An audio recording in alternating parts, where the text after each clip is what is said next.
साथियों, आज हम जिस विषय पर चर्चा करने जा रहे हैं, अलाउद्दीन खिलजी का उत्तर भारत का विजयी अभियान। अलाउद्दीन खिलजी 1296 में अपने चाचा व ससुर की हत्या करने के उपरांत वे दिल्ली सल्तनत का सुल्तान बना। दिल्ली सल्तनत का सुल्तान बनने के उपरांत जैसा कि उल्लेखित है कि अलाउद्दीन खिलजी ने जलालुद्दीन खिलजी के शासनकाल में देवगिरी राज्य पर जब आक्रमण किया और वहां से उसने जो अथाह धन प्राप्त किया, इस धन को देखने के पश्चात उसके मन में सुल्तान बनने का ख्याल उत्पन्न हुआ और वो ख्याल यहीं तक सीमित नहीं रहा।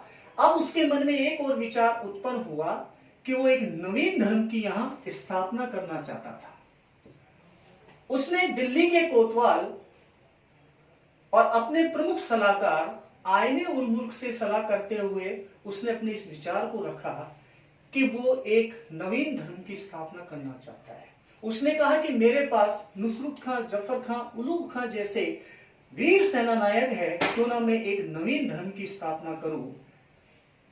आईने उल मुल्क ने उसके इस विचार को सुना और सुनने के पश्चात सुल्तान से कहा कि सुल्तान, नवीन धर्म की स्थापना करने का जो दायित्व है वो पीर पैगंबरों को है। आप सुल्तान हैं, आपको तो विश्व विजेता होना चाहिए और इसके लिए आपको सबसे पहले हिंदुस्तान को जीतना चाहिए और हिंदुस्तान में भी सबसे पहले उत्तर भारत के राज्यों को, फिर दक्षिण भारत के राज्यों को जीतने के पश्चात आपको विश्व के प्रमुख राज्यों को जीतना चाहिए।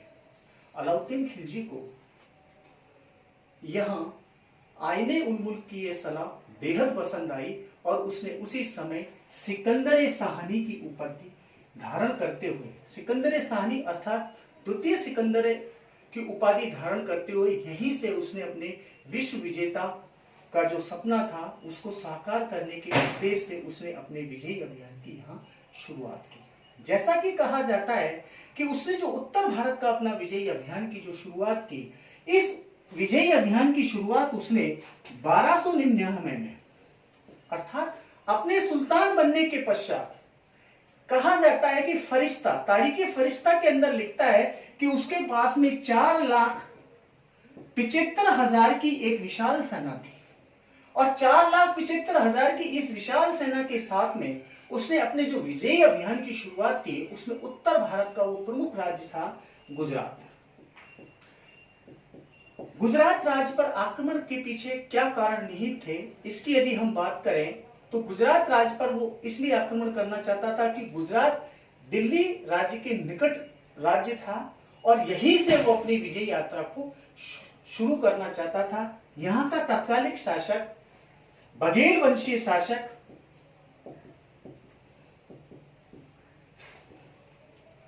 कर्ण,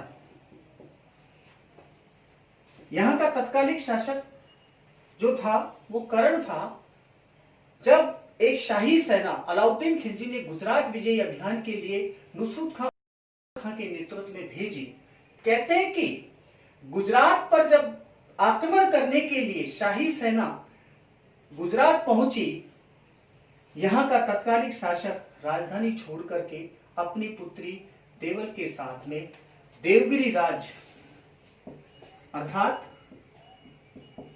राजा रामचंद्र देव के यहां चले गए।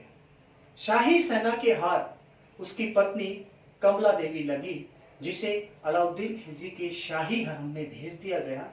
जैसा कि अमीर खुसरो लिखता है कि कालांतर में हम ये देखते हैं कि जब कमला देवी को शाही हरम में भेज दिया गया, अलाउद्दीन खिलजी ने उसके साथ में विवाह कर लिया और उसके पश्चात कहते हैं कि इस विजय के दौरान अलाउद्दीन खिलजी को या शाही सेना को एक और चीज, बहुमूल्य चीज प्राप्त हुई। कहते हैं कि 1000 दिनारी गुलाम, जिसका नाम था मलिक काफूर। मलिक काफूर, जिसे 1000 दिनारी भी कहा जाता है, यह वो गुलाम था जिसे भी शाही सेना के द्वारा प्राप्त किया गया था। इसे दिल्ली दरबार भेज दिया गया और यहां अलाउद्दीन खिलजी की वो सेवा में रहा। ये इतना चतुर, इतना चालाक था कि आगे चल करके लिए ये अलाउद्दीन खिलजी का सबसे विश्वास पात्र व्यक्ति बना, और सबसे विश्वास पात्र व्यक्ति ही नहीं बना, बल्कि इसने आगे चल के दक्षिण भारत के विजयी अभियान का नेतृत्व भी किया। इस तरीके से 1299 में अलाउद्दीन खिलजी का ये अभियान, गुजरात विजयी अभियान, सफल रहा। गुजरात विजयी अभियान के बाद में उसका जो दूसरा विजयी अभियान था वो था रणथंभौर का विजयी अभियान। लेकिन इस घटना, या ये कहें कि इस विजयी अभियान के दौरान एक घटना और घटी। मैं हम रणथंभौर के विजयी अभियान की बात करें उससे पहले यहाँ एक घटना का जिक्र मैं यहाँ अवश्य करना चाहूंगा। कहा जाता है कि अलाउद्दीन खिलजी की शाही सेना गुजरात विजयी अभियान करके जब वापस लौट रही थी तो रास्ते में लूट के माल के बंटवारे को लेकर के 9 मुसलमान सैनिकों के बीच में और अलाउद्दीन खिलजी की सेना के बीच में एक झड़प हुई, एक झगड़ा हुआ। और इस झगड़े में एक तरफ 9 मुसलमान सैनिकों का जो नेतृत्व करने वाला था वो था मोहम्मद शाह, दूसरी तरफ यह उसके भाई। कहते हैं कि यहां मोहम्मद शाह के द्वारा भाई की हत्या कर दी गई और मोहम्मद शाह अपने सैनिकों के साथ में यहां से सीधा रणथंभौर के शासक के यहां शरण में चले गए। रणथंभौर के तत्कालीन शासक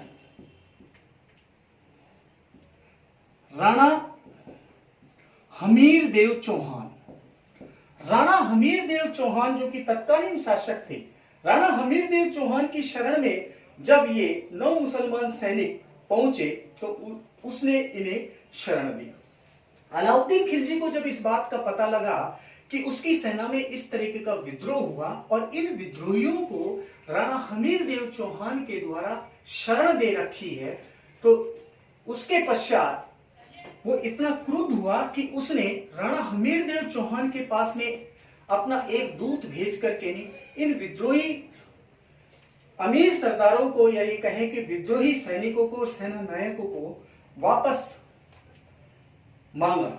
लेकिन राणा हमीर देव, जिसके बारे में कहते हैं कि उसने उसकी शरण में आए हुए शरणार्थियों की रक्षा करना राजपूत परंपरा का एक सबसे बड़ा धर्म माना जाता है, उसने इस धर्म का उसने पालन किया और उसने दूत से साफ कह दिया कि उसकी शरण में आए हुए व्यक्तियों को वो नहीं सौंपेगा।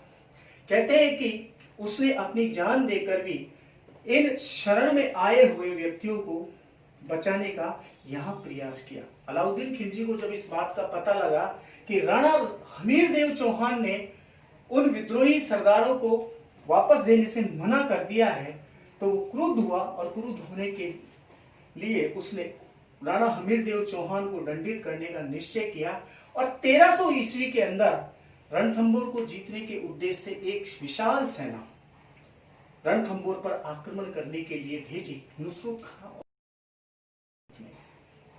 नुसरत खां कुछ इतिहासकार ये भी मानते हैं कि एक तात्कालिक कारण था, लेकिन कुछ इतिहासकार ये भी मानते हैं कि अलाउद्दीन खिलजी ने चित्तौड़ पर जो आक्रमण रणथंभौर पर जो आक्रमण किया, उस आक्रमण के पीछे उसका जो उद्देश्य था, उसका उद्देश्य था पूर्ववर्ती सुल्तान की पराजय का बदला लेना। कहने का अभिप्राय कि यहां पर जलालुद्दीन फिरोज शाह खिलजी इस किले को जीत नहीं पाया था, तो कहीं ना कहीं अलाउद्दीन खिलजी के मन में ये एक टीस थी और इसलिए अलाउद्दीन खिलजी इस किले को विजित करना चाहता था। तो तीसरा कारण ये माना जाता है कि इस किले, ये जो किला था, ये दिल्ली के काफी निकट है, इसलिए कहते हैं कि इस किले का अपने आप में सामरिक दृष्टि से महत्व था, इसलिए अलाउद्दीन खिलजी इस किले को जीतना चाहता था। इसी उद्देश्य से उसने एक विशाल सेना इस किले पर आक्रमण करने के लिए भेजी। जब 1300 ईस्वी में ये सेना निकली और जब ये किले के समीप पहुंची तो जाहिन नामक स्थान पर जाहिन का एक दुर्ग है, वहां पर की सेना के साथ में और राणा हमीर देव चौहान की जो सेना थी उसके बीच में एक झड़प हुई और यहां पर खां इस युद्ध के अंदर मारा गया। अलाउद्दीन खिलजी को जब इस बात का पता लगा कि उसका एक विश्वस्त सेनानायक, योग्य सेनानायक मारा गया है, तो क्रुद्ध हुआ और वो वापस एक तरीके से हम कहें कि एक और सेना लेकर के नहीं, वो खुद युद्ध का संचालन करने के लिए, रणथंभौर को जीतने के लिए दिल्ली से निकल पड़ा और उसने किले को चारों तरफ से घेर लिया। कहते हैं कि किले को उसने कई महीनों तक घेरे रखा, लेकिन उसे कोई सफलता नहीं मिली। अलाउद्दीन खिलजी, जैसा कि पूर्व में भी उल्लेखित किया गया है कि अलाउद्दीन खिलजी जो कि विपरीत परिस्थितियों को भी अपने पक्ष में करने में माहिर था, वो इतना धूर्त किस्म का व्यक्ति था कि विजय के लिए वो किसी भी प्रकार के हथकंडे अपना सकता था। यहां जब उसे किसी प्रकार की सफलता नहीं मिली, तब उसने यहां धूर्त नीति का सहारा लिया। कहते हैं कि उसने राणा हमीरदेव चौहान के दो सेनापति उन्हें अपनी ओर मिला लिया। एक का नाम था रणमल और दूसरे का नाम था रतिपाल।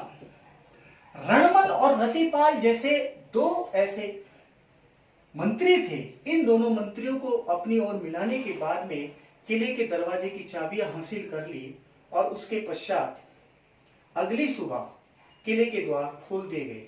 यद्यपि इसकी जानकारी राणा हमीरदेव चौहान को मिल चुकी थी।